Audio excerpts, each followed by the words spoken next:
I actually want to start with a conversation around Joel Embiid because I've I've tried to acknowledge how fucking good this guy has been this Yeah. season. Yeah. Better even, specifically offensively, I think better even than he was in previous years when he won the MVP and came in second 2 times in a row. He is dominating. And this stretch that he's been on, where he's scoring 36 plus, 38, 40, and sitting out the fourth quarter. Now, Yeah. granted, and we're going to get into this a little later, but granted, some of those games were against the Pistons and the Wizards. But can't deny the greatness. And I feel like some of the conversation, we're falling into the same trap that we had around Giannis in 19 and 20 and around Jokic in 22 and 23, which is like ignoring the greatness and just saying, until he wins, I don't want to hear it. Yeah. Is that fair? Is that doing basketball a disservice, much less Joel Embiid? First of all, I agree that I think he's making us numb to it a little bit, right? And that's not necessarily doing him a favor in the national conversation about what he's doing right now. To put it in perspective, in the month of December right now, the guy's averaging 40, 13, and 6 in 33 minutes, right? So and here's the thing. I personally thought, I know how great he is, but I thought I'd seen the best he can be. Like, he's done it for how many years? He's kind of at that age. There's no uptick from what we've seen. He's just going to be that good for a while until at some point, he slows down or injuries get him or something down the road, like several years down the road. I didn't see this another step for him to take, and he's significantly better than he has been the last couple of years when he's, right there in the race for MVP coming down the stretch of the season. It's a very short list of guys. He's been that much better because it's that easy for him right now. And part of it is their team. I think they've got a good rhythm to what they're doing offensively. I think he's got great chemistry with Maxey. It's just he's got more space to do what he wants, and the timing of what they're running and when he's getting the ball. He seems so comfortable that this is just completely his show, and there's no answer for it. The combination of power and touch don't really make a lot of sense. It defies what I know about biomechanics. Yeah. For a guy to be that powerful, that big, and have that kind of touch and finesse. So yeah, it's off the charts, insane what he's doing right now. And it's like we are kind of like numb to these numbers because he doesn't have that thing at the end that Giannis eventually got, that Jokic got. And now I think Embiid is going to be part of that narrative. It's great, man. It's great. Big numbers. Yeah, we've seen it before. Hasn't won. And a lot of people don't necessarily think they can this year because you've got two teams in the East that most people think are better. So, yeah, I agree with you. That conversation is very similar to what we heard about Giannis and Jokic. The point you brought up about the combination of power and touch, whenever I've done a Philly game, I call it like, Joel has decided to go into mash mode, which is where he's just going to overpower you and he's going to get deep position on a seal, or he's going to rim run early, or he's going to get an offensive rebound and just out physical you.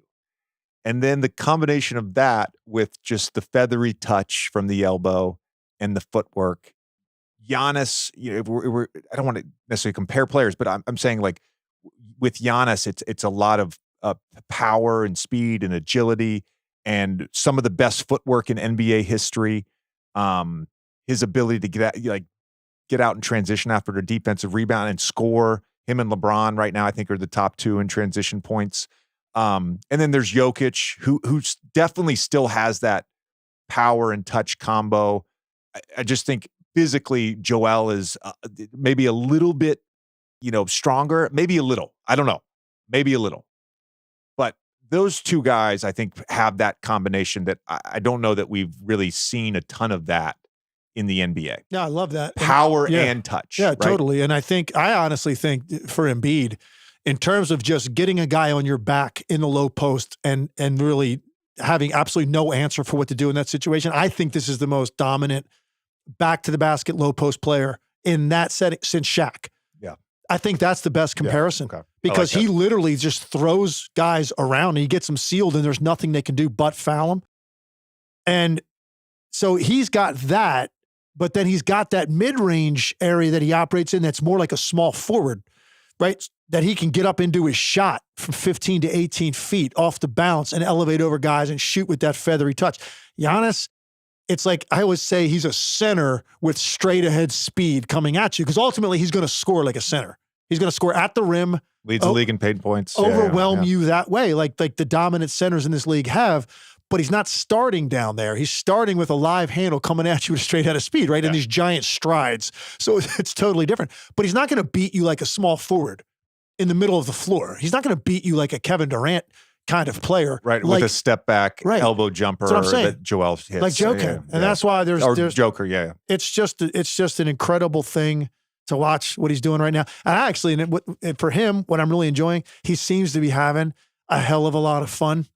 100% with this group, and that's been refreshing too. The body language has been better. He doesn't get down when things aren't going right because I think there's just a better buoyancy to them. So, no, man, like catch it now because because it's like you're penciling in ridiculous numbers right now for this guy pretty much every night, and the efficiency with level he's doing it. So you have to check this show out now. I made the comparison, obviously very different players, but I made the comparison. I think Giannis is this generation. He's the modern day Shaq, like in terms of the will to just get to the rim over and over and over again. And, Joel does that to an extent at times. And I think the two of them are because they can overpower you, because of their physicality, ultimately that leads to a lot of free throws, which is, I think, part of the reason, a small part of the reason, beyond just the playoff stuff, that there's so much, at times it seems like negativity towards Joel because he's been called a foul merchant, because there's montage videos on Twitter of him, taking a slight bump and acting and falling. So I think, and Harden went through that too. Think about when Harden was at his peak with Houston, all that stuff. It's just like the constant complaining about the foul drawing. I think some of that factors into this discussion around Joel Embiid. One thing I find very interesting is, this has never been said publicly, of course, but like, I think to a degree, there was a sense that Harden helped Joel get the MVP, right? Because of that two-man game, it was very proficient and efficient in that pick and roll, and the ability for Harden to just come off a screen, throw a little bounce pocket pass, Joel at the elbow, bang, right? It was part of the conversation. For him to just come back the next year and be like, now we put the ball in Maxey, who's a great player, but now I've elevated Maxey. For me too, I played there. It was like, I get to play two-man with Joel. Oh, my game's going to be better. Right. He made me a better player. The one point I want to make that I just, it hit me this morning when I was prepping for this. It was like, we have talked about a number of players over the last 5 years, and we have certainly given flowers to a number of players. And there's been a guy like Steph Curry, who was the best player on a championship team in 22, still playing at an all-time level. Kevin Durant, LeBron, Luka Magic, Shea, of course.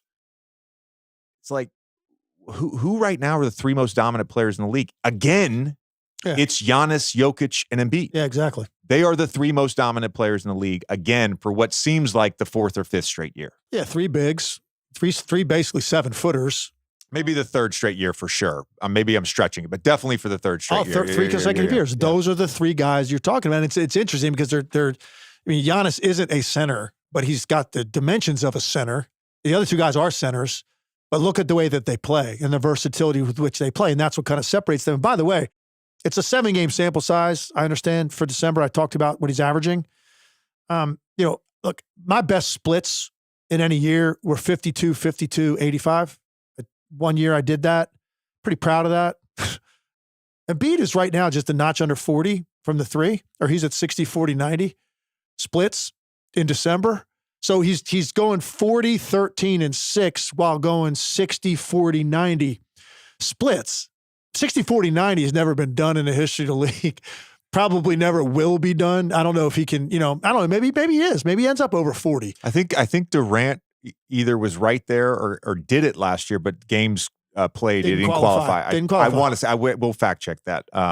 But yeah, it's the offensive efficiency. It's unheard of. It's unheard of. What to you, because I think why this is a conversation, why I started this conversation is because Giannis did win in 21, because Jokic did win in 23. Yeah. And now we've sort of moved past the nonsense of the regular season, and we can just acknowledge the greatness. And it's like you have to prove it now. For whatever reason, you have to prove it now to sort of be considered a great, right? Yeah. What would it does it take a championship for Philly this year for us to at least give a little bit more credit to Joel? Like, what does it take? Does it take a championship in a finals MVP, or is it 3 dominant performances and a conference final loss? Is it getting to what does it take? And in the context, I bring it up almost every time. Maybe one time, Philly fans, I'm sorry I didn't bring it up when I talked about Joel's playoff performance. He has been hurt damn near every playoff run, whether it's been a knee, a fractured face. Like, he's been hurt. And there was a Twitter user that did some study on astrological signs and why Joel gets hurt in April. But I don't believe all that. Yeah. But what would it take? I think winning it, unfortunately for him, and I think that's for the mainstream conversation. I don't think that's for guys like us. We already are kind of acknowledging it. And here's the thing with Embiid. I mean, you have to be realistic about who you have to get past. For Giannis, they were the #1 overall seed in the NBA 2 years in a row when he won MVPs, and they lost both times. They lost to Toronto, they lost to Miami. Toronto was more a shift in what Toronto did defensively in that series, and it really exposed Giannis and their team a little bit because they didn't know how to beat that. It wasn't really a set zone, but they were basically playing one guy at the top, 2 guys at the elbows, and daring Giannis to kind of figure out a way to beat them, and he wasn't prepared to do that at that point. Go from up 2-0, they lose 4 straight. Miami injuries played a factor. Giannis missed, I think, a game and a half in that series, but I still don't know that they win the series. So I think for him, the expectation level is, wait a second, you had the best team in the regular season. You're supposed to win it if you're the best player in the league. So he was kind of carrying that weight. And then, of course, obviously, year 3 of that run, they don't get the #1 seed, and I don't think they were trying to. And he has a healthy run and drops a 50 in the biggest game of his life, and they win their championship.